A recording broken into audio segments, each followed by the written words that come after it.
ಎಲ್ರಿಗೂ ನಮಸ್ಕಾರ. ನಮ್ಮ ಅಡುಗೆ ಚಾನೆಲ್ಗೆ ಸ್ವಾಗತ. ಇವತ್ತು ಸ್ವಲ್ಪ ಡಿಫ್ರೆಂಟ್ ಆಗಿರೋ ತಿಳಿಸಾರಿನ ರೆಸಿಪಿ. ಈರುಳ್ಳಿನ ಉಪಯೋಗ ಮಾಡಿ ಈರುಳ್ಳಿ ತಿಳಿಸಾರಿನ ರೆಸಿಪಿ ಬಿಸಿ ಅನ್ನ ಜೊತೆಗೆ ಸಖತ್ ಟೇಸ್ಟಿಯಾಗಿರುತ್ತೆ. ಇಲ್ಲ ನೆಗಡಿ ಬಂದಾಗ ಇದನ್ನು ಹಾಗೆ ಕುಡಿಬೋದು, ಸೂಪ್ ಥರ. ಟ್ರೈ ಮಾಡಿ ನೋಡಿ. ಮೊದಲನೇ ಸ್ಟೆಪ್ಪಲ್ಲೇ ರುಬ್ಕೋತಾ ಇದ್ದೀನಿ. ಅತ್ಯಂತ ಸುಲಭವಾಗಿರೋ ತಿಳಿಸಾರಿನ ರೆಸಿಪಿ. ಕಟ್ ಮಾಡಿ ಇಟ್ಕೊಂಡಿರೋ 2 ಮೀಡಿಯಮ್ ಸೈಜ್ ಈರುಳ್ಳಿ, 1 ಟೊಮೆಟೊ, 1 ಟೇಬಲ್ ಸ್ಪೂನಷ್ಟು ಜೀರಿಗೆ, ಸುಮಾರು 7ರಿಂದ 8 ಕಾಳಷ್ಟು ಮೆಣಸು, ಕಾಳು ಮೆಣಸು. ಜೀರಿಗೆ ಕ್ವಾಂಟಿಟಿನ ಸ್ವಲ್ಪ ಜಾಸ್ತಿ ಹಾಕ್ಕೊಂಡ್ರೆ ಚೆನ್ನಾಗಿರುತ್ತೆ. ಸಣ್ಣ ಲಿಂಬೆಹಣ್ಣು ಗಾತ್ರದಷ್ಟು ಹುಣಸೆ ಹಣ್ಣು. ಇದು ಸಾರಿನ ಪುಡಿ ಮನೇಲಿ ಮಾಡಿ ಇಟ್ಕೊಂಡಿರೋದು. ಹೋಮ್ ಮೇಡ್ ಆದರೂ ಪರವಾಗಿಲ್ಲ ಅಥವಾ ರೆಡಿಮೇಡ್ ಆದ್ರೂ ಪರವಾಗಿಲ್ಲ.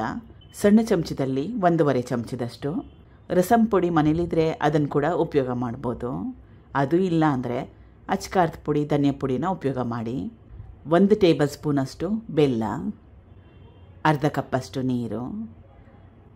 ಚೆನ್ನಾಗಿ ನುಣ್ಣಗೆ ರುಬ್ಕೋಬೇಕು. ರುಬ್ಕೊಂಡಿದ್ದಾಗಿದೆ.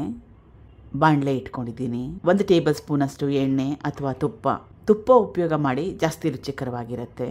ಸಾಸಿವೆ ಸಣ್ಣ ಚಮಚದಲ್ಲಿ 1 ಚಮಚದಷ್ಟು. ಸಾಸಿವೆ ಚಿಟಪಟ ಅಂದ ನಂತರ ಕುಟ್ಟಿಟ್ಕೊಂಡಿರೋ ಬೆಳ್ಳುಳ್ಳಿ ಎಸಳು ಸುಮಾರು 10ರಿಂದ 12. ಕರಿಬೇವಿನೆಲೆ 8ರಿಂದ 10. ಒಣಮೆಣಸಿನಕಾಯಿ ಮುರಿದಿಟ್ಕೊಂಡಿರೋದು 2. ಬೆಳ್ಳುಳ್ಳಿಲಿರೋ ಹಸಿ ವಾಸನೆ ಹೋಗಲಿ. ಇದು ರುಬ್ಬಿಟ್ಕೊಂಡಿದ್ನಲ್ಲ ಅದು. ತಕ್ಷಣನೇ ನೀರನ್ನ ಹಾಕೊಳ್ಳೋದು ಬೇಡ. ರುಬ್ಕೊಂಡಿರೋ ಮಸಾಲದಲ್ಲಿ ಈರುಳ್ಳಿ ಹಸಿ ವಾಸನೆ ಇರುತ್ತಲ್ಲ, ಅದು ಹೋಗೋವರೆಗೂ ಎಣ್ಣೆಯಲ್ಲಿ ಚೆನ್ನಾಗಿ ಬಿಸಿ ಮಾಡ್ಕೋಬೇಕು.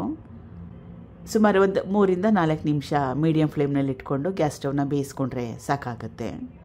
ಸುಮಾರು 3ರಿಂದ 4 ನಿಮಿಷ ಆದಮೇಲೆ ಕನ್ಸಿಸ್ಟೆನ್ಸಿನ ಅಡ್ಜಸ್ಟ್ ಮಾಡಲಿಕ್ಕೆ ನೀರು 1 ಲೀಟ್ರಷ್ಟು ನೀರನ್ನ ಉಪಯೋಗ ಮಾಡ್ತಾಯಿದ್ದೀನಿ.